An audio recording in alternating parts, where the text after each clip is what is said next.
حضرت ابراہیم علیہ السلام غار سے نکل کر شہر میں گئے اور اپنے چچا کے پاس پہنچے تو عازر نے حضرت ابراہیم علیہ السلام کو بھی اپنے بیٹوں کے ساتھ بت بیچنے کے لیے بھیج دیا۔ حضرت ابراہیم علیہ السلام نے بت کے گلے میں رسی ڈالی اور انہیں گھسیٹتے ہوئے لے گئے، جس سے وہ مٹی اور کیچڑ اور کوڑا کرکٹ میں آلودہ ہو گئے۔ پھر آواز لگائی، اے لوگوں، آؤ اور مجھ سے وہ بت خریدو جو بے جان ہے اور تم کو کوئی نفع یا نقصان نہیں پہنچا سکتے۔ بتوں کے ساتھ حضرت ابراہیم علیہ السلام کا یہ سلوک بت پرستوں کی نظر میں بے حد توہین آمیز تھا۔ پھر نوبت یہاں تک آ گئی کہ عازر نے حضرت ابراہیم علیہ السلام کو اس بارے میں نصیحت کی۔ پھر حضرت ابراہیم علیہ السلام نے اپنے چچا سے پوچھا، چچا جان، آپ لکڑی، پتھر اور مٹی کے بت بناتے ہیں جو نہ بول سکتے ہیں اور نہ سن سکتے ہیں اور نہ ہی آپ کو نفع دے سکتے ہیں اور نہ ہی کوئی نقصان پہنچا سکتے ہیں۔ عازر نے غصے میں پوچھا، کیا تم ہمارے خداؤں کے مخالف ہو؟ دوبارہ اس طرح کی بات زبان پر نہ لانا ورنہ تمہیں سزا ہوگی۔ اس کے بعد حضرت ابراہیم علیہ السلام لوگوں سے مخاطب ہوئے اور کہا، پرستش اور سجدے کے لائق نہ نمرود ہے اور نہ یہ بت ہیں، لائق عبادت صرف اللہ تعالیٰ کی ذات ہے جس نے ساری دنیا کو پیدا فرمایا ہے اور وہ ہی اس کا مالک ہے۔ حضرت ابراہیم علیہ السلام کا پیغام اور نام بڑی تیزی کے ساتھ پھیلنے لگا۔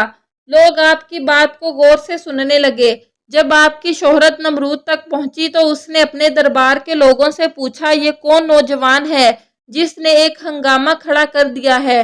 درباری بولے، اس کا نام ابراہیم ہے جو عازر کے گھر میں جوان ہوا ہے۔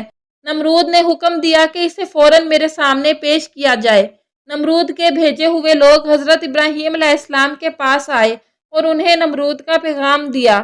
حضرت ابراہیم علیہ السلام نمرود کے پاس پہنچے۔ نمرود نے پوچھا، اے نوجوان، تم جس خدا کی بات کرتے ہو وہ کون ہے؟ حضرت ابراہیم علیہ السلام نے جواب دیا، میرا خدا وہ ہے جو لوگوں کو زندگی اور موت دینے کی قدرت رکھتا ہے۔ نمرود نے کہا، یہ تو میں بھی کر سکتا ہوں، اور اس نے ایک ایسے مجرم کو آزاد کر دیا جسے موت کی سزا کا حکم سنایا جا چکا تھا، اور ایک ایسے آدمی کو پھانسی دے دی جس کا کوئی جرم نہیں تھا۔ پھر بولا، اب بولو، میرے خدا ہونے پر تمہیں کیا شک ہے؟ میں بھی تو وہ ہوں جسے چاہوں زندگی بخش دوں اور جس کو چاہوں موت دے دوں۔ حضرت ابراہیم علیہ السلام نے فرمایا، اگر تو سچا ہے تو جس کو قتل کیا ہے اس کو زندہ کر کے دکھا۔ فرمایا، میرا خدا سورج کو مشرق سے نکالتا ہے اور مغرب میں غروب کرتا ہے، تو اسے مغرب سے نکال کے دکھا۔ نمرود سے سوال کا کوئی جواب نہ بن پڑا اور وہ شرمندہ ہو گیا۔ اس پر حضرت ابراہیم علیہ السلام کی والدہ نے نمرود سے کہا، بادشاہ سلامت، مجھے اجازت دیجیے کہ میں ابراہیم کو اپنے ساتھ لے جاؤں کیونکہ یہ ابھی ناسمجھ ہے۔ عازر بولا، بادشاہ سلامت، آپ ابراہیم کو گھر جانے کی اجازت دے دیں، میں اسے آپ کی اور بتوں کی توہین سے باز رکھنے کی ضمانت دیتا ہوں۔ نمرود نے کہا، میں تمہاری خاطر ابراہیم کو معاف کرتا ہوں، لیکن اگر آئندہ اس نے کوئی ہنگامہ کھڑا کر دیا تو میں اسے زندہ جلا دوں گا۔ حضرت ابراہیم علیہ السلام اس واقعے کے بعد بھی باز نہ آئے اور ایک دن انہوں نے عازر سے کہا، یہ بت کیا ہیں؟ ان کو آپ خود بناتے ہیں، خود پوجتے ہیں اور خود ہی ان کو خدا مانتے ہیں۔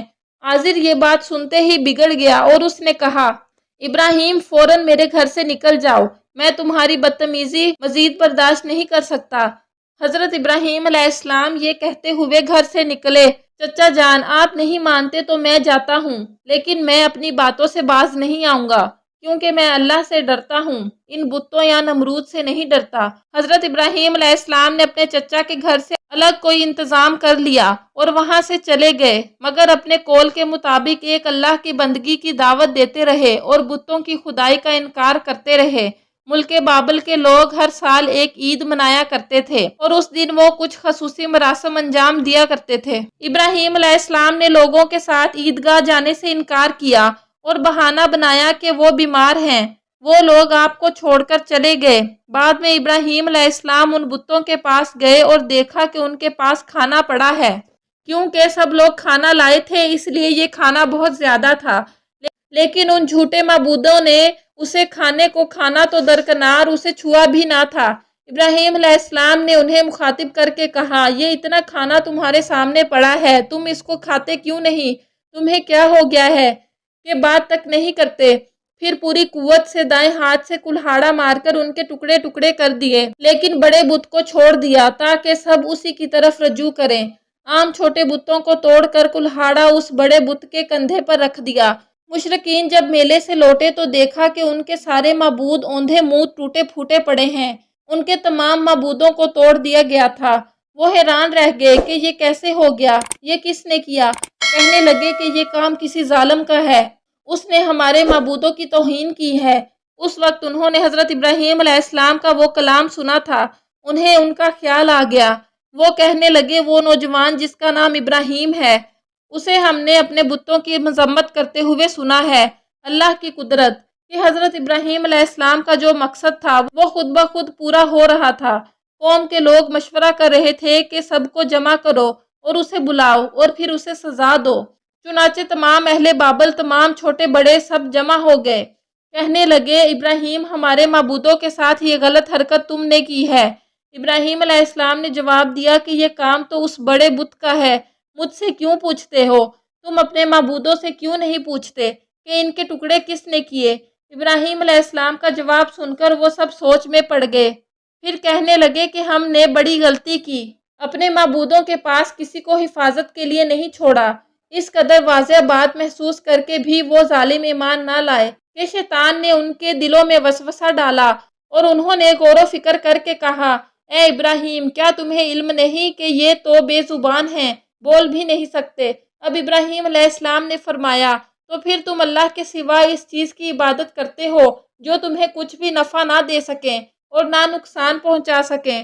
تعجب ہے تم پر بھی اور ان پر بھی جنہیں تم اللہ کے سوا پکارتے ہو، کیا تم میں بالکل عقل نہیں؟ اس طرح حضرت ابراہیم علیہ السلام نے حقیقت ان پر خوب اچھی طرح واضح کر دی۔ پھر ان سے فرمایا، تم ان کو پوجا کرتے ہو جنہیں تم خود تراشتے ہو، یعنی ان کا تو یہ حال ہے کہ تم نے خود ان کو اپنے ہاتھوں سے تراشا اور ان کی عبادت کرنے لگے، جبکہ تمہیں اور تمہاری بنائی ہوئی چیزوں کو اللہ ہی نے پیدا فرمایا۔ لوگوں نے ابراہیم علیہ السلام کی باتیں غور سے سنی، پھر سوچنے لگے کہ نوجوان سچ کہتا ہے، سچ مچ پتھر، لکڑی اور مٹی کی مورتیوں میں کیا طاقت ہے؟ لیکن ایک آدمی کے دل پر آپ علیہ السلام کی باتوں کا کوئی اثر نہ ہوا۔ وہ بولا، تمہاری باتوں سے پتہ چلتا ہے کہ ہمارے خداؤں کا ستیہ ناش تم ہی نے کیا ہے، اور اگر تمہیں چھوڑ دیا جائے تو آج تم نے ہمارے بتوں کو توڑا ہے، کل تم ہمارا پورا بت خانہ ہی گرا دو گے۔ اسی لیے تم جیسے انسان کو زندہ نہیں چھوڑا جا سکتا۔ جو لوگ اس وقت موجود تھے وہ اس وقت اس شخص کی باتوں کو غور سے سن رہے تھے۔ یہ شخص نمرود کا بھیجا ہوا جج تھا۔ لوگ کھڑے اس بات کا انتظار کرتے رہے کہ دیکھیں نوجوان کے لیے کیا سزا تجویز کی گئی ہے۔ جج بولا، ابراہیم، تمہارے اس جرم کی سزا یہ ہے کہ تمہیں زندہ جلا دیا جائے اور تمہاری خاک ہوا میں اڑا دی جائے۔ حضرت ابراہیم علیہ السلام نے کہا، میں تمہارے فیصلے سے نہیں ڈرتا، زندگی اور موت کا مالک میرا اللہ ہے، میں جو کچھ کہہ رہا ہوں وہ حق ہے اور میری بات کو میرا اللہ جانتا ہے۔ جج نے حضرت ابراہیم علیہ السلام کو جو فیصلہ سنایا، نمرود نے اس پر عمل درآمد کے لیے فوراً تیاریاں شروع کر دیں۔ اس نے اس شہر اور ارد گرد کے علاقوں میں اعلان کروا دیا کہ ہمارے بتوں کو توڑنے اور ان کی توہین کرنے والے نوجوان کو زندہ جلانے کے لیے سب لوگ ایندھن جمع کر دیں۔ ادھر بت خانے کے پجاریوں نے بھی یہ اعلان کیا کہ جو لوگ ہماری کسی مراد کو پورا ہونے کے لیے ایندھن جمع کریں گے تو ان کی مراد پوری ہوگی۔ اس اعلان کو سن کر لوگوں نے زیادہ سے زیادہ ایندھن جمع کرنا شروع کر دیا۔ ادھر حضرت ابراہیم علیہ السلام قید کر لیے گئے۔ لوگوں نے ایندھن کے لیے لکڑیوں کو اکٹھا کر کے ایک جگہ رکھ لیا اور اس کو آگ لگا دی گئی۔ کوئلے بھڑک اٹھے تو حضرت ابراہیم علیہ السلام کو قید خانے سے نکال لیا گیا۔ جب انہیں اس میدان میں لایا گیا جہاں آگ جل رہی تھی تو آپ علیہ السلام اس آگ کو دیکھ کر ہنس پڑے۔ حضرت ابراہیم علیہ السلام نے اس اونچے مینار کو بھی دیکھا جو میدان سے کچھ فاصلے پر تعمیر کیا گیا تھا، جس میں ایک خوبصورت کمرہ تھا جہاں نمرود کے ساتھ اس کے وزیر اور مشیر بیٹھے تھے۔ کہتے ہیں کہ یہ آگ اس قدر شدید تھی کہ اس کے اوپر ایک فصل کے فاصلے تک کوئی پرندہ بھی اڑ نہ سکتا تھا۔ چنانچہ جب حضرت ابراہیم علیہ السلام کو لایا گیا تو ان لوگوں کو یہ مسئلہ درپیش ہوا کہ اب ابراہیم کو اس آگ میں کیسے پھینکا جائے۔ پھر شیطان نے لوگوں کے دماغ میں منجنیق کا تصور ڈالا۔ امام جعفر صادق علیہ السلام سے منقول ہے کہ منجنیق دنیا میں سب سے پہلے حضرت ابراہیم علیہ السلام کے لیے کوفے میں حصار نامی ایک نہر کے کنارے بنائی گئی۔ وہ قریہ قنطینیہ میں تھی۔ اس منجنیق کو شیطان نے بنایا تھا، چنانچہ حضرت ابراہیم علیہ السلام کو منجنیق کے ذریعے آگ میں ڈالا گیا۔ اس وقت آسمان و زمین سے فریاد بلند ہوئی، کائنات کی ہر شے نے ابراہیم علیہ السلام کی امداد کی خواہش ظاہر کی۔ زمین نے کہا، اے پروردگار، مجھ پر سوائے ابراہیم کے تیری عبادت کرنے والا کوئی نہیں ہے، کیا تو راضی ہے کہ لوگ اسے جلا دیں؟ فرشتوں نے کہا، تیرے خلیل ابراہیم کو لوگ جلاتے ہیں۔ حق تعالیٰ نے فرمایا، اگر مجھ سے وہ مدد طلب کرے گا تو یقیناً قبول کروں گا۔ ابراہیم علیہ السلام نے اپنے پروردگار عالم سے دعا کی، حسبنا اللہ و نعم الوکیل۔ اس وقت جبرائیل علیہ السلام نے حضرت ابراہیم علیہ السلام سے ہوا میں ملاقات کی جب وہ منجنیق سے جدا ہو چکے تھے اور پوچھا، اے ابراہیم، کوئی حاجت مجھ سے ہے؟ آپ علیہ السلام نے فرمایا، تم سے کوئی حاجت نہیں ہے، عالموں کے پروردگار سے میری حاجت ضرور ہے۔ میرے خدا نے آگ کو وحی کی، سرد ہو جا۔ اس کے ساتھ ہی آگ سرد ہو گئی اور ادھر جبرائیل علیہ السلام آ گئے اور آپ کے ساتھ بیٹھ کر گفتگو میں مشغول ہوئے۔ کہتے ہیں کہ جب آگ جل رہی تھی تو چھپکلی آگ کو پھونک مارتی اور مینڈک اس پر پانی لا کر ڈالتا تھا تاکہ اس کو بجھا دے۔ جب اللہ نے آگ کو وحی کی کہ سرد ہو جا تو 3 روز تک دنیا کی ساری آگ میں گرمی باقی نہ رہی تھی، اور یوں اللہ نے اپنے پیغمبر حضرت ابراہیم علیہ السلام کو اتنی بڑی آگ سے محفوظ رکھا۔ یہ سارا معاملہ دیکھنے کے بعد نمرود حضرت ابراہیم علیہ السلام کے پاس پہنچا اور بولا، نوجوان، تعجب ہے، تمہارا حکم آگ پر بھی چلتا ہے؟